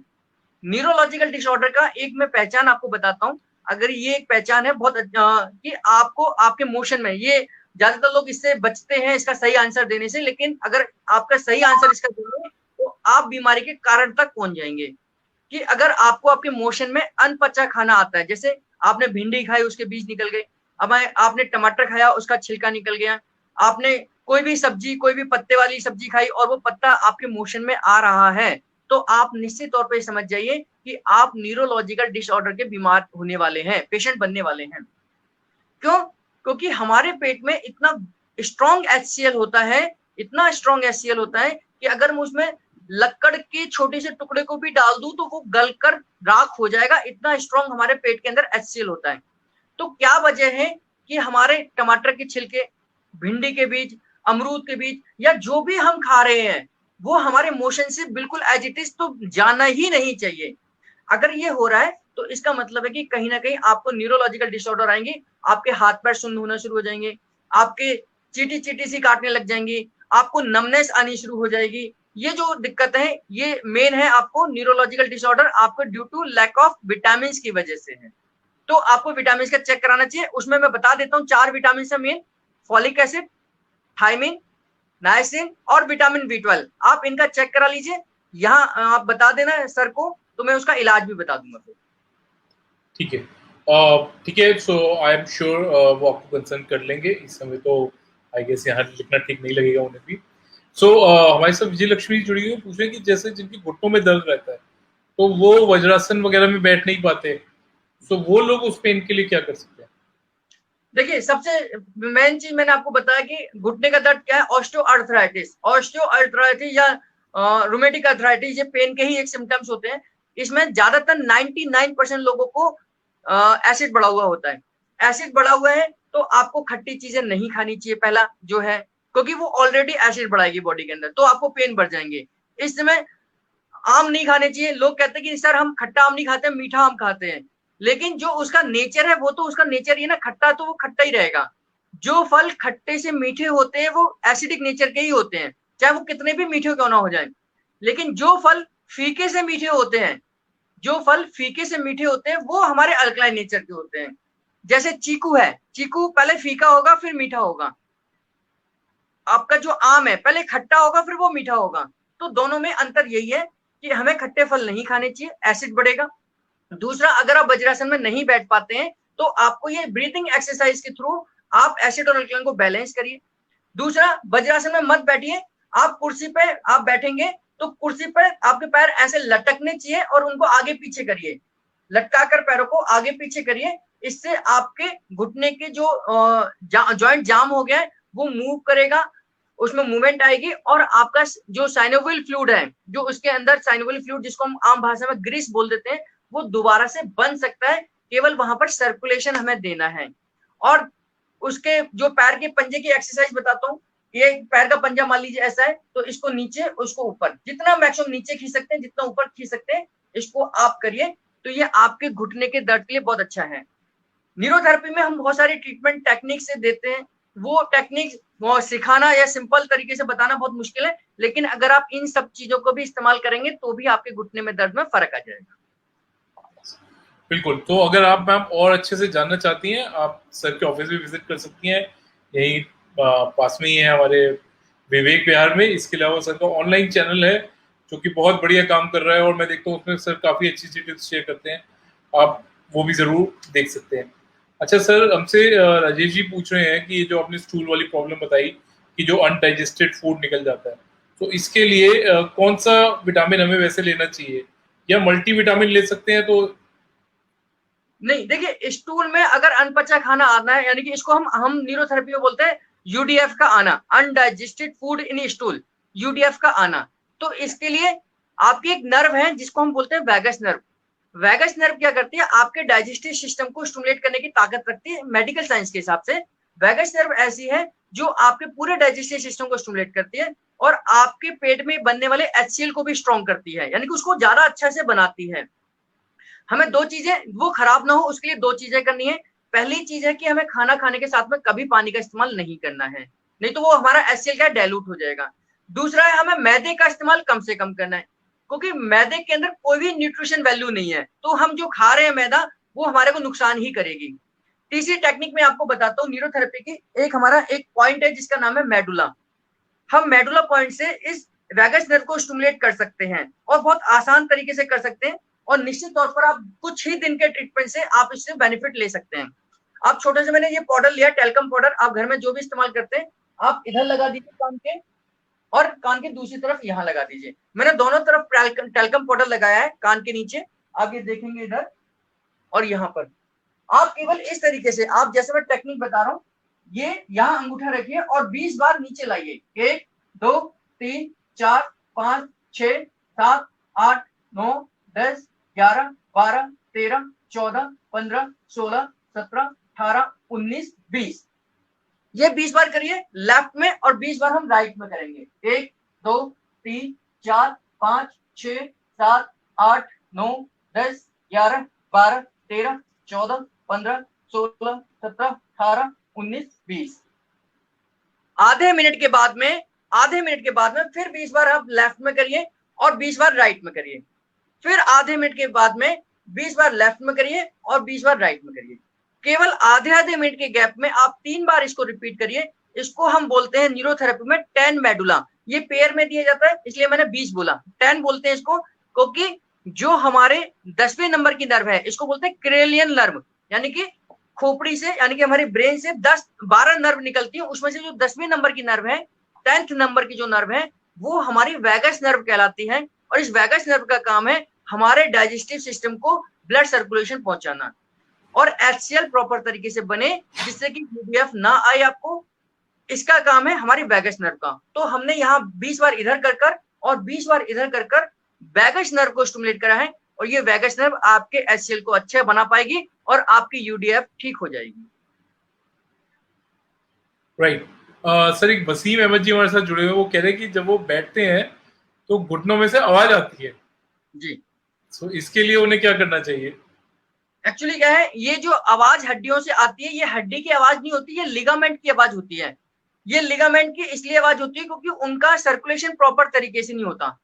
तो हमें क्या है कि जितना हम एक्सरसाइज करेंगे, जितना हम जॉइंटों की एक्सरसाइज करेंगे, वो उतनी ही हमारी जल्दी ठीक हो जाएगी। जैसे घुटने के लिए एक एक्सरसाइज है कि आप उठक बैठक लगाइए, जो हम पहले लगाते थे, हम उसको आम भाषा में बोलते हैं कि दंड पेल रहे हैं, हम नीचे बैठते थे और उठते थे, नीचे बैठते थे और उठते थे। तो वो एक्सरसाइज बहुत अच्छी थी घुटनों के लिए, और जो लोग उस एक्सरसाइज को करते थे कभी उनको घुटने का दर्द नहीं हुआ, और ऐसे लोग 100-100 साल तक अपने उन्हीं ओरिजिनल घुटनों के साथ मरते थे। आज हम नकली घुटनों के साथ मरते हैं क्योंकि हम 70 के बाद में ऑपरेशन कराते हैं। तो मैं चाहूंगा कि उन सर से जिन्होंने ये क्वेश्चन करा है कि 20 बार उठक बैठक सुबह और 20 बार उठक बैठक शाम को कर लीजिए, आपके घुटनों का दर्द आराम से चला जाएगा और परमानेंट चला जाएगा। So Wasim, I hope you are ready for that. So जब मैं तुम्हारे ऑफिस आऊंगा ना, मैं चेक करूंगा तुम उठक बैठक कर रहे हो या नहीं कर रहे। इससे मेरे को भी थोड़ा एंटरटेनमेंट भी हो जाएगा। वैसे वसीम सर को मैं जानता हूँ काफी, वैसे ज्यादा एजेड नहीं है, तो वसीम भाई अभी तो मतलब मतलब तुम्हारी काफी एज बड़ी है, होंगे सो बस। ध्यान दो, जितना जल्दी ध्यान दोगे उतना अच्छा रहेगा तुम्हारे लिए भी। और तुमने भी साथ में घुटने लेके जाने असली वाले, ये असली काम वाले। नहीं करना है। बिल्कुल right. So thank you Naval ji, I hope आपको हमारे साथ जुड़ के मजा आया होगा, क्योंकि हमें तो आज सच्ची में लाखों रुपए का ज्ञान लेके उठ रहे हैं हम तो यहाँ से, तो हमारे तो पूरा जो 1-1.5 घंटा हमने लगाया है वसूल हुआ है। आई होप हमारे सभी जो हमारे व्यूअर्स हैं उनको बहुत मजा आया, और ऑब्वियसली उन्होंने जैसे क्वेश्चंस पूछे उसे पता ही लग रहा है, और अभी भी क्वेश्चंस आते जा रहे हैं, लेकिन हमें हमारा सॉफ्टवेयर बता रहा है कि अभी आपको फटाफट लॉग आउट करना पड़ेगा। ये सो बहुत वसीम सर कह रहे हैं अच्छा उनकी मदर को है प्रॉब्लम। अच्छा कोई बात नहीं भाई, मैं इट्स आउट ऑफ कंसर्न, मैंने तुम्हें कहा, बट तुम भी उठक बैठक करा करो, अच्छा रहता है, तुम्हारे लिए भी अच्छा रहेगा। तो मैं धन्यवाद देना चाहूंगा इस मंच को कि इन्होंने आज ये टॉपिक रखा, क्योंकि आज इसकी आवश्यकता है। क्योंकि हमें केवल डरना नहीं है, समझना है, और न केवल कोरोना के लिए, आने वाले जितने भी वायरस हैं, क्योंकि हर समय पर हमारे लाखों करोड़ों वायरस हमारे चारों तरफ होते हैं, केवल हमारी इम्यूनिटी पावर ही उन वायरस से हमारी रक्षा कर सकती है। तो ये बहुत जरूरी है हमें समझने के लिए, न केवल कोरोना के लिए, बाकी सभी वायरस के लिए हमें अपनी इम्यूनिटी पर काम करना चाहिए। हमें लंग्स पर, हमें अपने लिवर पर, स्प्लीन को स्ट्रॉन्ग करना चाहिए। जो भी चीजें हो सकती है खाने के तौर पर, एक्सरसाइज के तौर पर, चाहे वो अल्टरनेट मेडिसिन के हो, चाहे वो प्राकृतिक चिकित्सा हो, न्यूरोथेरेपी हो, इन सबको अपनाना चाहिए। और फिर से जैसे आज रामदेव जी ने सिद्ध करके दिखाया है कि हमारी भारतीय चिकित्सा पद्धतियां किसी से कम नहीं है, और दोबारा से वो गोल्डन पीरियड जरूर आएगा जब हम अपनी चिकित्सा पद्धतियों को गर्व से साथ कहेंगे कि हम भारतीय, और हम भारतीय चिकित्सा पद्धति का लाभ उठाते हैं। बिल्कुल बिल्कुल, thank you very much Naval ji हमारे साथ जुड़ने के लिए। और ऑब्वियसली मेरे कहते ही यहाँ पे कईयों ने थैंक यू लिखना शुरू कर दिया है, क्योंकि सबको ऐसा लग रहा है कि आज तो 1 घंटा इतनी अच्छी इन्वेस्टमेंट हो गई है उनकी कि क्या कहने। अगर आप नवल जी से जुड़ना चाहते हैं तो नवल जी हमारे प्रगति परिवार के मेंबर हैं, आप कभी भी उनसे जुड़ सकते हैं, प्रवीण सर से या कह के हम आपको कनेक्ट करा पाएंगे। इसके अलावा नवल जी का अपना खुद का न्यूरोपैथी का एक यूट्यूब चैनल भी है, उस पे काफी वीडियोस पोस्ट करते हैं, काफी नई नई चीज सिखाते हैं, आप उसको भी सब्सक्राइब कर सकते हैं। विवेक विहार में उनका ऑफिस है, आप उसे डायरेक्ट भी मिल सकते हैं। उनके पेज का लिंक हम इस वीडियो की डिस्क्रिप्शन में छोड़ भी देंगे। सो नवल जी थैंक यू वेरी मच। और हाँ, एक बात जो मैं अपने ऑडियंस से कहना चाहता हूँ, अगर अभी भी किसी का सवाल रह गया हो जो मैं जल्दबाजी में ना पढ़ पाया हूँ, तो आप वो सवाल दोबारा से हमारे चैट बॉक्स में जरूर छोड़ देना, हम नवल जी से उसका जवाब लेके आप तक जरूर पहुंचाएंगे। सो थैंक यू नवल जी हमारे लिए समय निकालने के लिए, बहुत बहुत धन्यवाद वंदे मातरम सर। जो मौका दिया इस मंच पर आने का, आपका बहुत बहुत धन्यवाद। धन्यवाद, वंदे मातरम सर। वंदे मातरम सर।